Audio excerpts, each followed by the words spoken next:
I would say it's completely accurate, and the word in your question, or the way you phrased, nothing more than, I forget the question exactly, but nothing more than the decisions we make. Excuse me.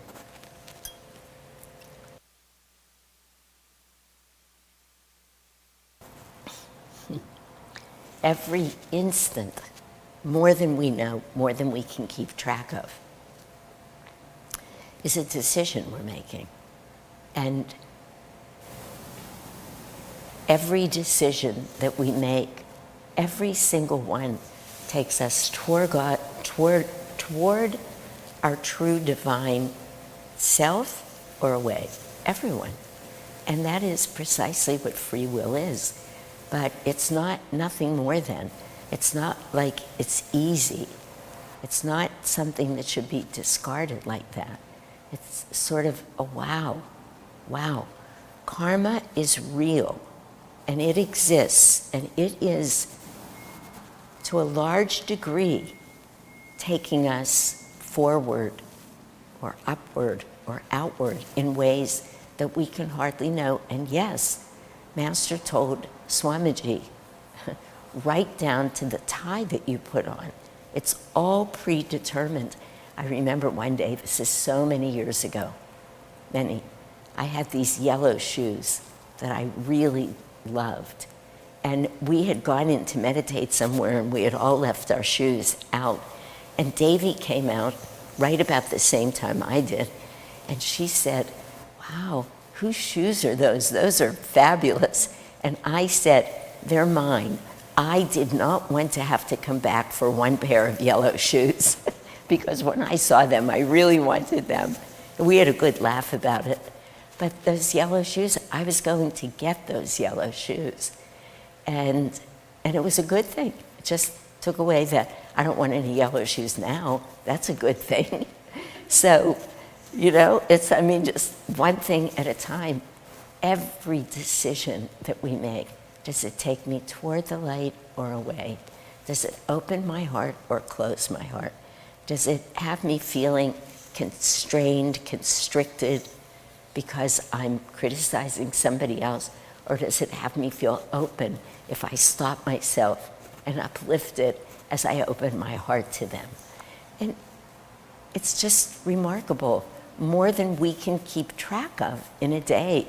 I don't have the number available right now, but it's astronomical, the number of thoughts that we have in a minute, never mind in a full day. So, yeah, that's the work we've been given to do. That is what free will is. And here's a very important thing that Master says. He says, you do not need to live out every bit of your karma.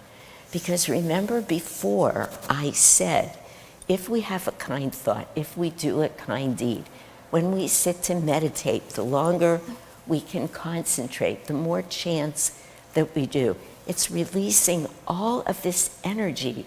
And if you imagine a stream and you open a dam behind, just that little stream or a river, when the flow is more, and in our case, it's an upward flow of energy, but it's a beautiful image, it starts drawing in so many things that look like they were stuck.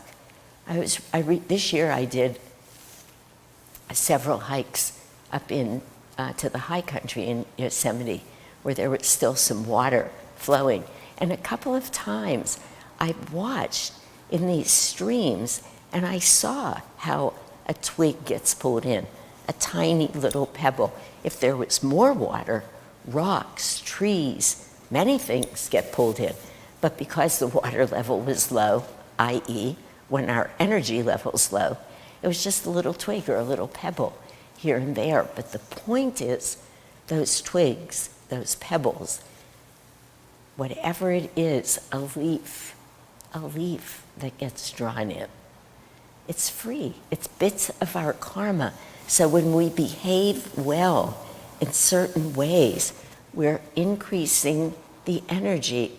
We have We're willing ourselves to do this over here, but the greater the will, the greater the flow of energy. The greater the flow of energy, the greater the magnetism.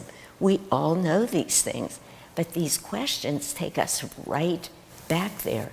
We don't have to live out every single bit of karma that is lodged in our astral spine. It's there, but all of what we're doing is allowing energy to flow in the direction of freedom. So we should never minimize the power of the way we exercise our free will.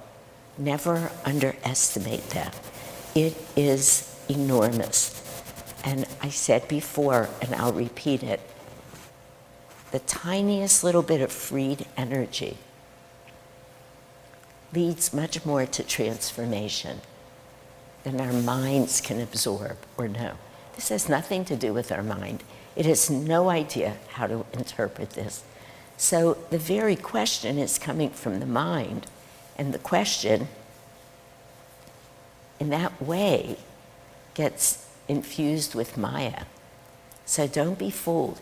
It's a good question, as all of these questions have been, only because they allow us to remember the soul's journey, and that this is all about not satisfying our minds or satisfying our need for one more pair of shoes. No, but it is about freeing the soul, freeing the energy, so that soul can just do what it's meant to do, what it's being drawn to do, inexorably drawn to do. It will win. It will make its way back to God.